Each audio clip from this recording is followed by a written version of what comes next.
दोस्तों, रावण की पत्नी यानी मंदोदरी के बारे में आप सब लोग जानते ही होंगे। मंदोदरी बहुत सुंदर पतिव्रता और ज्ञानवती स्त्री थी। उसके पास ऐसी विद्या थी जिसकी सहायता से वो वर्तमान में घटित होने वाली घटनाओं के दूरगामी परिणाम को भी जान लेती थी। यही वजह है कि मंदोदरी रावण को हमेशा सतमार्ग का सुझाव देती थी।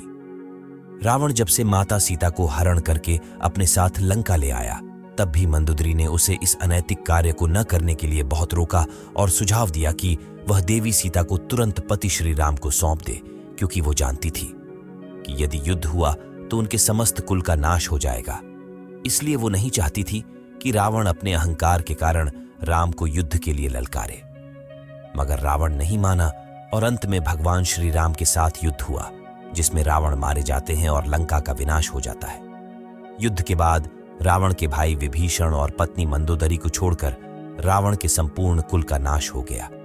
मंदोदरी की बात न मानकर अपने अहंकार के चलते रावण ने अपने पुत्र, पौत्र, बांधव समेत पूरे कुल को काल के मुख में धकेल दिया। क्या आप जानते हैं कि मंदोदरी कौन थी? वह किस कुल की राजकुमारी थी? और रावण की मृत्यु के बाद मंदोदरी का क्या हुआ? क्या रावण की मौत के बाद मंदोदरी ने किसी और से विवाह कर लिया था, या फिर रावण की चिता के साथ ही सती हो गई थी? साथ ही आज हम मंदोदरी के कई अनसुने पहलुओं के बारे में जानने वाले हैं, जिसे सुनकर आप चौंक जाओगे, यहां तक कि आप उस पर यकीन तक नहीं कर पाओगे। आखिर मंदोदरी का ऐसा कौन सा राज्य है जिसकी इतनी ज्यादा चर्चा हो रही है? तो चलिए अब बिना समय गवाए वीडियो को शुरू करते हैं। नमस्कार साथियों, आप देख रहे हैं दक्ष टीवी इंडिया यूट्यूब चैनल। आज का वीडियो बड़ा ही इंटरेस्टिंग होने वाला है। यदि चैनल पर आप नए हैं तो चैनल को सब्सक्राइब करके बेल आइकन जरूर दबाएं, ताकि आने वाली नई वीडियो का नोटिफिकेशन समय पर आपको मिल सके। दोस्तों, आप में से कई ऐसे भी लोग होंगे जो मंदोदरी के बारे में ज्यादा कुछ नहीं जानते होंगे, इसलिए हम सबसे पहले मंदोदरी के बारे में कुछ जानते हैं। पौराणिक कथाओं के अनुसार एक बार मधुरा नामक एक अप्सरा कैलाश पर्वत पर पहुंची। वहां उन्होंने देखा कि भोलेनाथ कैलाश पर तपस्या में लीन है और देवी पार्वती भी वहां नहीं है। यह सोचकर मधुरा के मन में आसक्तिवश भगवान शिव को आकर्षित करने का ख्याल आया और वो अकेले शिवाजी का ध्यान भंग करने के लिए उनके आसपास अटखेलियां करने लग गई। वो जोर जोर से भगवान शिव के चारों तरफ नृत्य करने लगी और इस नृत्य में मधुरा इतनी ज्यादा लीन हो गई कि उसे पता तक नहीं चला कि कब माता पार्वती वहां आकर खड़ी हो गई और उसके द्वारा किए गए सभी कृत्यों को देखने लग गई। क्योंकि जाहिर सी बात है, कोई भी स्त्री अपने ही पति को खुश करने वाली दूसरी स्त्री से कैसे खुश हो सकती है? मगर मधुरा को इसका थोड़ा भी ज्ञान नहीं होता और वो बस नृत्य करती रहती है। इतना देखकर माता पार्वती अपने क्रोध को नहीं रोक पाई और मधुरा को श्राप दे देती है कि वह 12 सालों तक मेढ़की बनकर रहेगी। इतना सुनकर मधुरा भय से कांपटी हुई माता पार्वती के पैरों में गिर जाती है, रोने लगती और अपनी गलती को लेकर विलाप करती है। वह माता पार्वती से खुद को माफ करने को कहती है। तब भगवान शिव के कहने और मधुरा की दयनीय स्थिति को देखते हुए माता पार्वती को उस पर दया आ जाती है और वो उन्हें कहती है कि श्राप को वापस तो नहीं लिया जा सकता, मगर तुम समय आने पर और कठोर तप के बाद अपने असल स्वरूप में वापस आ सकती हो। जिसके तुरंत बाद मधुरा एक मेंढकी बन जाती है और अपने मेंढकी के स्वरूप में ही वह जंगल में इधर उधर भटकती रहती है। कभी जंगल के जंगली जानवरों से अपनी जान बचती तो कभी कीचड़ जैसी जगहों पर रहती। वह अपने इस स्वरूप को लेकर खुद को कोसती और भगवान शिव और माता पार्वती से अपनी गलती की क्षमा याचना करती और तपस्या करती है। एक दिन वह मेढ़की जंगल में अपने भोजन की पूर्ति के लिए छोटे छोटे कीटों का शिकार कर रही होती है। तभी एक विषैला सर्प उसकी जान के पीछे पड़ जाता है और उसे अपना भोजन बनाना चाहता है। मेंढकी अपनी जान बचाने के लिए आगे आगे दौड़ती है और सर्प उसे भोजन बनाने के लिए उसका पीछा करता है। मेंढकी जान बचाते बचाते पास ही के ऋषि जानों के आश्रम में घुस जाती है और आश्रम की रसोई के खुले दरवाजे को देखकर वहां अंदर चली जाती है। मगर सर्प तो रसोई में भी उसका पीछा नहीं छोड़ता। वो उस रसोई में भी अंदर उसके पीछे पीछे चला जाता है। डर के कारण मेंढकी रसोई में पड़े खाने के गर्म पात्र के पास जाकर बैठ जाती है और जैसे सर्प मेंढकी को खाने लगा, तभी मेंढकी उस गर्म पात्र के ऊपर से कूदकर भाग जाती है। मगर सर्प मेंढकी जितनी ऊंची छलांग नहीं लगा पाने के कारण उसी गर्म पात्र में गिर जाता है और मारा जाता है। सर्प के पात्र में गिरने के कारण वह खाना पूरा विषैला हो गया था। इसीलिए मेंढकी को अब यह डर था कि कहीं इस भोजन को आश्रम के ऋषि ना खा ले।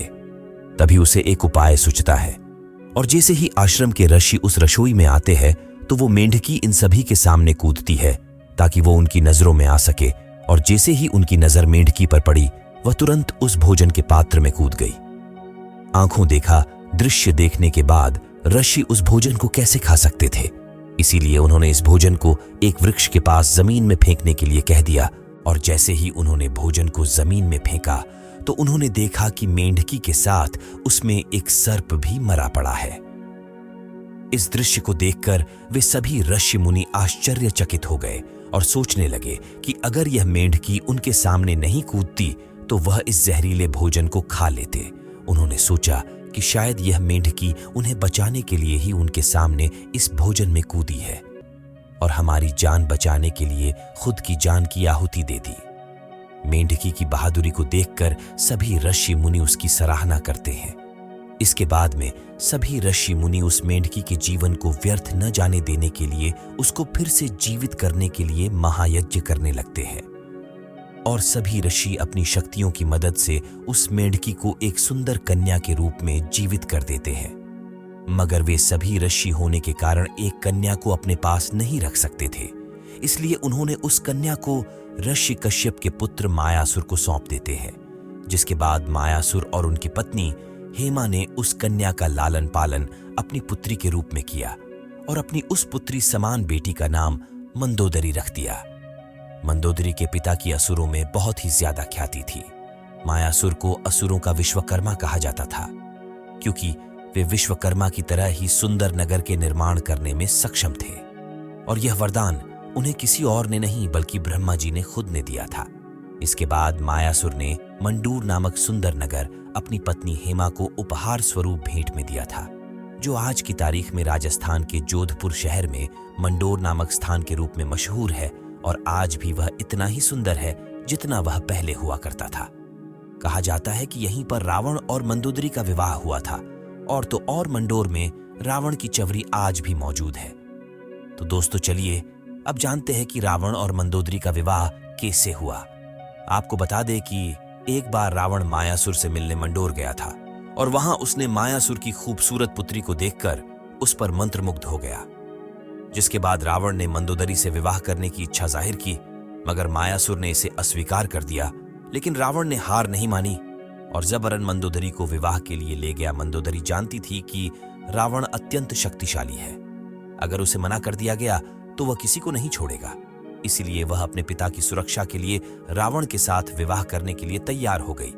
रावण भगवान शिव का परम भक्त था, बिना उनकी आज्ञा वह कोई काम नहीं करता था। मंदोदरी से विवाह के लिए भी उसने शिव जी से आज्ञा ली और उसके बाद उसने मंदोदरी से विवाह कर लिया। इसे लेकर एक प्रचलित कथा यह भी है कि जब मंदोदरी शिवलेश्वर नाथ मंदिर में भगवान शिव की आराधना करती थी, तब उसकी कठोर आराधना से शिव प्रसन्न हो गए और तब मंदोदरी ने शिव से वरदान स्वरूप में एक ऐसे वर की कामना की थी जो धरती पर सबसे विद्वान और शक्तिशाली हो। और ऐसा उस समय एक ही था, वह था रावण। कहा जाता है कि इस वरदान के फल स्वरूप मंदोदरी का विवाह रावण से हुआ। विवाह के बाद रावण ने मंदोदरी को आश्वस्त किया कि उसका स्थान रावण की सभी पत्नियों में से सबसे महत्वपूर्ण होगा और वह रावण के लंका की महारानी बनेगी।